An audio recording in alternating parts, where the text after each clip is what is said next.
I started this session by telling you that the future is female. It's a fabulous photo. I'm sure some men would see strength in this picture, or maybe they'd smile, maybe it reminds you of your daughters. Others may well be rolling their eyes and a whole host of other emotions.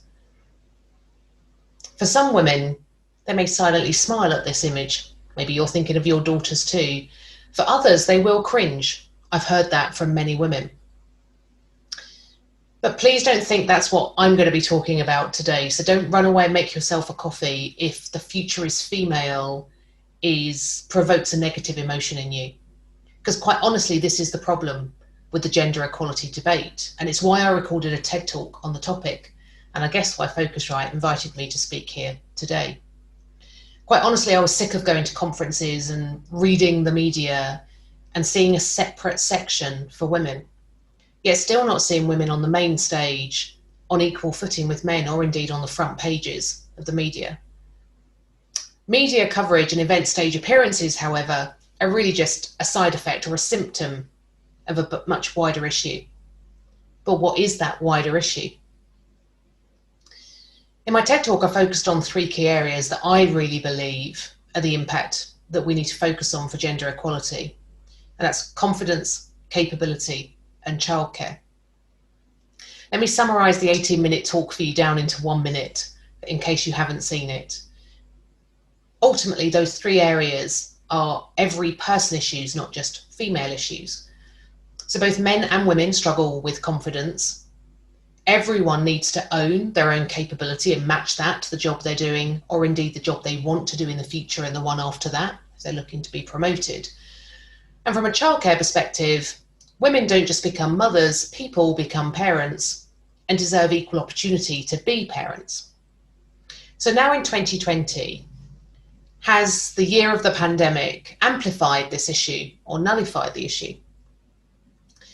I would suggest that whilst executive attention may have been redirected away from diversity and inclusion agendas, this is likely the most human year that certainly I've ever experienced, which makes me hopeful that we can emerge this pandemic focused on a more equal and human workplace. So what's happened in the year since I recorded the TED Talk? Honestly, there's not been a lot of progress. There's still more men called Steve than there are female CEOs in the UK's top 100 companies.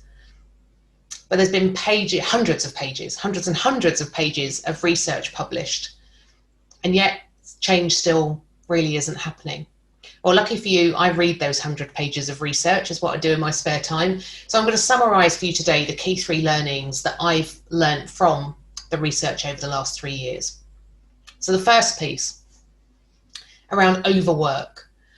What if progress in the workplace is actually nothing to do with gender at all, and it's a whole lot to do with the culture of overwork?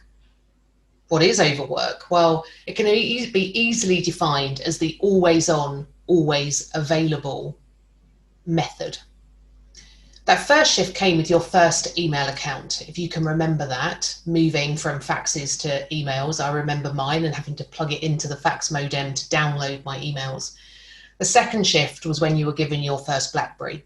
And I know I'm aging myself here, and I apologise to any young attendees at Phocuswright today, because you probably don't recognise the email modem or the BlackBerry. But both of those were pivotal moments with this always on, always available working culture. Now, there's been a great study over the last couple of years by Harvard Business Review. They went inside a professional services firm for 18 months. So this wasn't just a one-hit wonder survey. This was a really in-depth, rich view of overwork in a workplace. The key issue that they discovered was what they call the work-family narrative. Now, we all know that high-level jobs require extremely long hours, and it was the women who wanted to go for those jobs that were actually offered accommodations, be it part-time working or moving away from heavily customer and external facing roles into internally facing roles. Whereas men weren't given those opportunities for adjustments and accommodations, or they weren't asking for them either. Now, the problem with this is it leaves men with the ideal worker identity, fully committed and always available. And I would argue that that leaves men open to be more prone to stress and pressure. Now add this to a worker's home life setup. The latest McKinsey Lean-In study, which goes across 38,000 employees from 300 plus companies, so it's a pretty big study, shares a key piece of data. 81% of women in co-working families work, whereas in co-working parents from a male perspective, it's just 56% of men. So those men, those 56% of men, have someone at home to look after other responsibilities. Let's say those other responsibilities are children. So if they have a stay-at-home partner, and that partner could be male or female, of course, are they more likely to be more available, more committed, more always available, always on, than a family where there are two working parents? Now, I think this is set to change. Certainly younger generations are entering the workforce and expect there to be more flexibility. And certainly there's been research that show that younger men want to be more present fathers. So I can only see that in the coming years, there's going to be this requirement for more shared responsibility around children. Second, gender versus capability. I often hear the issue that gets very confusing in equality around they gave that person the job because of their gender. They were promoted because they were a woman. I didn't get the job because I'm a man. And I hear those like both sides. I hear those all the time from both ways. Now, in the reference McKinsey Lean-In study that I spoke about, they asked why women aren't making progress in the workplace. And it was really interesting. There were 3 different answers from the 3 different key stakeholder groups. HR say there's not enough sponsorship. Men say there's too few qualified women, and women say they're judged by different standards. So which of those is it? We haven't worked that out yet to solve this conundrum in the workplace. So let's go with the different standards one for now and see whether that's something that can actually be changed. I think it's quite simple, but it gets missed over and over again. How many jobs have you done where actually the job on paper that you get hired for versus the job that you have to deliver in reality are 2 really different things? So therefore, how were you actually judged for that job? Is it because you were a friend, because they liked you, because you looked like them, because you reminded them of themselves? None of those are good reasons to get a job or a promotion. There's another study by KPMG across 681,000 employees over 19 companies. Multi-sector, it's a very broad, deep study. And it was on 360-degree feedback. So when you have a feedback from an individual, from their bosses, from their peers, and from their team members as well. And it shows quite clear that everyone has their strengths and everyone has their development areas. I guess that's quite obvious. What stood out was there were key strengths from a woman's perspective and from a men's perspective. So for women, it was taking accountability and leading in alignment with organisational values. And from a man's perspective, it was demonstrating knowledge and using logical and analytical thinking. Great, you need all 4 of those things to be able to lead companies. But what the research was saying is there wasn't this breakdown between men and women having all 4 of those things or everything that's required to be a leader.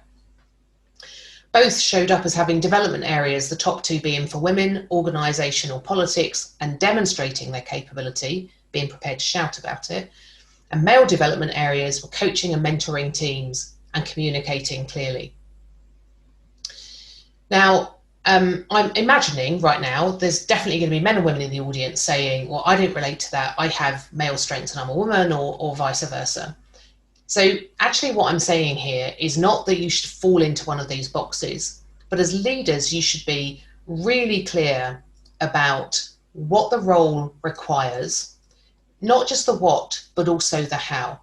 So what is the job requirement? What needs to be delivered? But how does it need to be delivered as well? Be really clear about that when you're hiring and promoting. And I think that will make a really big difference in who lands these jobs. And also for individuals, we all need to be hyper aware of our own strengths and our own development areas. And the third area is IQ versus EQ. More than ever, we've seen this need for authentic leadership in 2020. I know this doesn't mean this big shift from purely IQ into EQ. It's this need for both soft and hard skills. So I believe it really is about this balance of EQ and IQ. But what does that even mean? So if you think of IQ being the logical part of work and EQ being the relational part is the way you can relate to people, to customers, to the communities that you operate in. And businesses have traditionally promoted based on more logical skills, but more and more we're seeing the need for that balance of IQ and EQ. 2020 is a great example of where leaders have really needed both. So Jacinda Ardern, for instance, the Prime Minister of New Zealand, has used both IQ and EQ to navigate the pandemic and lead New Zealand through the crisis. Jeff Weiner, the now former CEO of LinkedIn, always known as a talent-first organisation and a talent-first CEO, super high levels of IQ and EQ.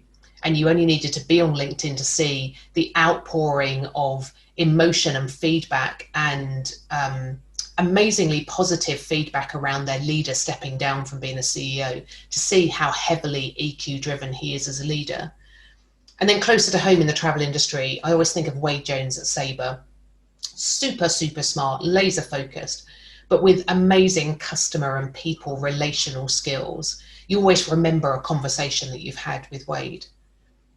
Think of the best leader you've ever worked for. I can absolutely bet they had a mix of IQ and EQ. So what type of leader do you want to be? That real mix of IQ and EQ, and do you bring that balance to your organization?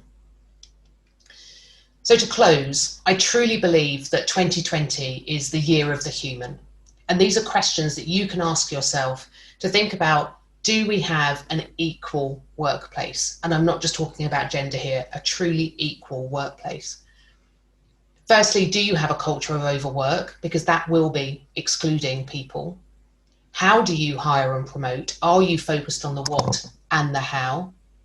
And how do you balance IQ and EQ in your organization? Do you place equal emphasis and priority and importance on both? So let's close looking back at this fabulous photo again. Is the future female? No, I don't think it is. I think the future is equal. Thank you. Thank you so much, Caroline. We've got time for a few questions to follow up on your talk right now. I want to start with this concept of overwork. You talk about this a bit, and how has the pandemic affected overwork? Has it helped or has it made it worse? I read recently that it's estimated that the working day is extended by 40 minutes for the average worker, and that's generally what they've gained back in commute time. They're adding back into work time. But there was a US study that showed that women were being more negatively impacted than men. However, this conference is in Europe, and I would suggest that in Europe we're much further along in our gender equality journey. So the Nordics, for instance, I don't think they would recognise that stat at all. And in the UK, in Women at Work, we asked those 3,000 women their experience of sharing childcare in lockdown, and they shared that 62% would share equally with their partner. So actually that made me feel quite positive that it wasn't all falling on the woman. Right, right. Well, that leads me to my next question, which is, generally speaking, what more can men do to, advance and promote gender equality within their own businesses and, home lives for that matter? Yeah, I get asked this question quite a lot, and actually quite a lot by men, which is brilliant. So the first one actually is linked back to what I was just talking about, share the load. So whether that's mental load or domestic load at home, whether you have children, don't have children, have caring responsibilities or don't leave it all down to the woman. Because that will eat into her headspace and time available to give to work. So that's the first thing. Secondly, amplification. So let's say we're in a meeting and my partner Paul has this brilliant idea. 30 minutes later, I might say something like, just like Paul said earlier, we shouldn't just focus on employee engagement, we should focus on customer engagement as well. It amplifies that individual. And, you're not stealing their idea from them. Better than that, you are amplifying what they say. And you can do that in meetings, you can do that one-to-one, you can do it in sponsor sessions. There's all sorts of ways you can use that. Okay, I think we're running out of time, unfortunately, but thank you so much.